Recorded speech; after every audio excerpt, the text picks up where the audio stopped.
This is Leah Nangalama.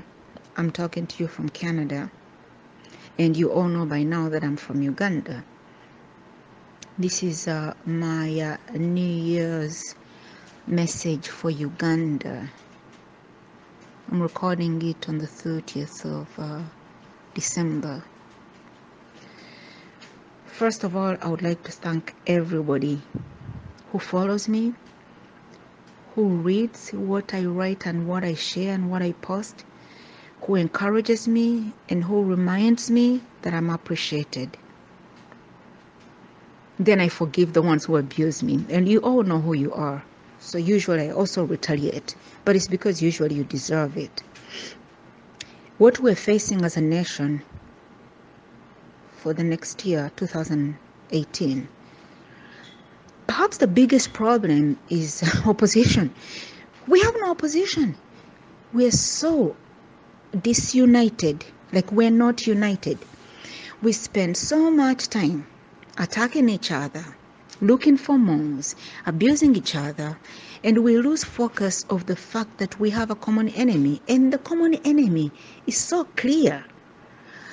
And while we do that, the common enemy finds ways to use our division to buy people, to pay off people, to bribe, to pass bills. The whole thing with the age limit should never even have been a topic of discussion. But we were so busy fighting each other, like Poor Camp against Muntu Camp, against VCJ, and previously had been against Mbabazi, and the suspicions against Sejusa. You could go on and on.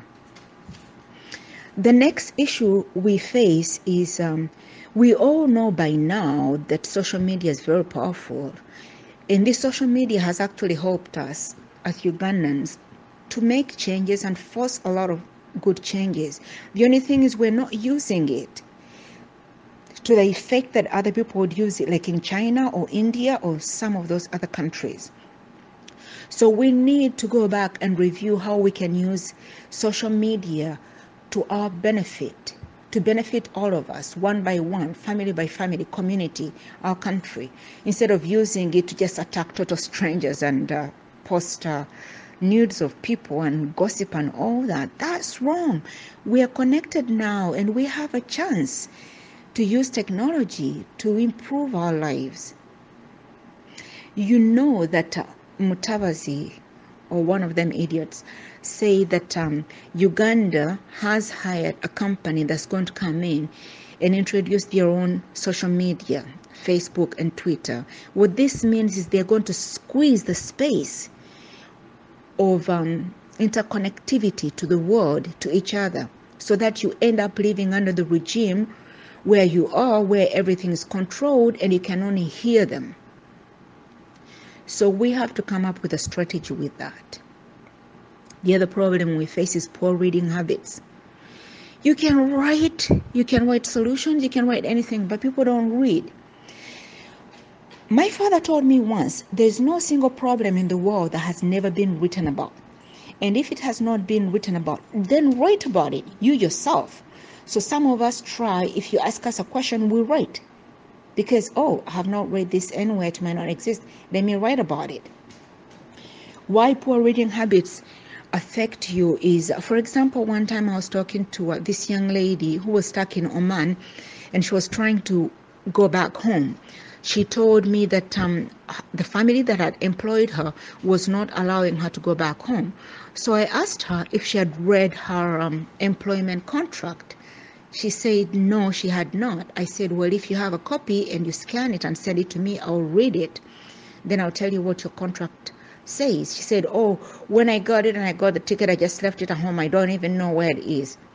So you have these young girls going into contractual agreements with families who have paid usually about $5,000 to get them your property for that family for 2 years, but you did not read the contract. Learn to read. It could save your life. Because if you had read the contract and the contract had said you cannot leave for 2 years, your pay is not going to be the 5 million you were promised. You're going to be paid 1 million. You're going to be working 16 hours a day, 7 days a week. You would have known, and maybe you would have thought about why you should not pay 6 million to the agent in Uganda to go and be a slave, and maybe you could have used that money to do something at home. The other problem of not reading is this gentleman, Haruna Kiemba. He has written a lot about starting small businesses from nothing. And his writing is phenomenal. It's on my blog and on the news site, Peril of Africa. But every time I've posted it, very few people have read it. So the gentleman is actually giving business ideas. And he's a businessman. He's also a writer for The Monitor. He's giving excellent advice for our youth, and nobody's reading. And yet, if they read, they would know you should not have to sell your parents' land for $14 million to go and work as a security guard or a bodyguard for someone in the Arab countries. Then we have the other one of lack of common sense. We call it street smarts. You see something going on like, for example, when KCCA people were chasing that woman and the woman fell into the river and drowned, people were just looking at her. Okay, that was a lack of common sense, and it was a lack of emotional intelligence, because apparently people are holding their phones like, I'm not going to jump in there, but the common sense says a human being is dying. Don't you think you should jump into the river? Or don't you think you should stand in front of the police and tell them, do not chase the person? I recently saw one of my friends in Usiu when Umeme went to take away the transformer. There was a riot and tear gas and everything was flying all over. And Kaihura's people were trying to arrest this old woman that is 76 years old. My friend jumped in front of them and said, you cannot arrest our grandmother. And of course, he suffered the consequences. But these are the things we call common sense. Do what makes sense, do what is logical. Emotional intelligence is about putting yourself in the shoes of the person you're talking to or the people around you and the environment, and then reacting according to what positive you can add to it. When you have no emotional intelligence and no common sense, you will go on the internet, for example, on Facebook, you will start abusing someone in Canada and calling them names. You don't even know anything about her, and actually she could be the one paying your school fees for next term. So please just use a little bit of common sense, because nobody wants idiots around them. Then we have this habit of always blaming Museveni for everything. Why do we blame Museveni for everything when we don't even want to help ourselves? We're so pathetic. Everything's to Saba government at Yambe. Everything's Museveni this. Everything's Museveni this. And I am a big critic of Museveni. And I can assure you, I will not stop criticizing him. But we cannot blame Museveni for everything. Your MPs just sold your country. But now you're blaming Museveni for everything. Why don't you just go and blame those MPs and tell them, I voted for you. My parents voted for you. And you're supposed to be serving us. But your lack of common sense, and you're always blaming Museveni, send you directly to blame Museveni, who couldn't care less. The man is loaded. His family is loaded. He does not give a damn about you. But your MP who comes to your village for Christmas or for Easter, you know she has betrayed you in parliament, and yet she shows up and you run up to kneel down and call her honorable. Like Honorable Muloni on Honorable Mutonyi. You come and you do that on my village. I'm not going to call you honorable. And you know what? I don't even want your rights for any of that stuff, because I don't want to blame everybody else. I'll blame myself for not making it very clear to you that what you're doing is wrong for my community.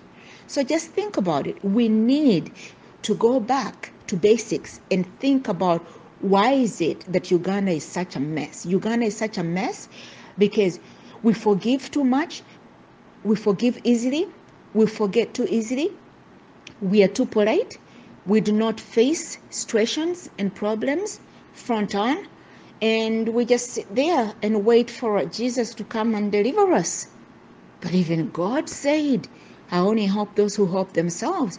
You're not helping yourselves at all by always just sitting on social media. Oh, but I can't believe she did this, but she came out and we had a big party. We had muchere.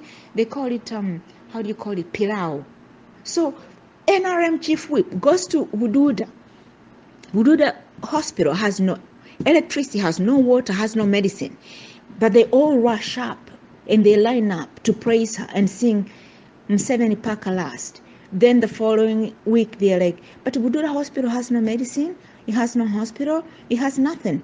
So why did you not use your brain and demand from, I think they call her Nankabirwa? You walk up to her and you say, we have no medicine, we have no water, we have no electricity. Those are the things which are key issues.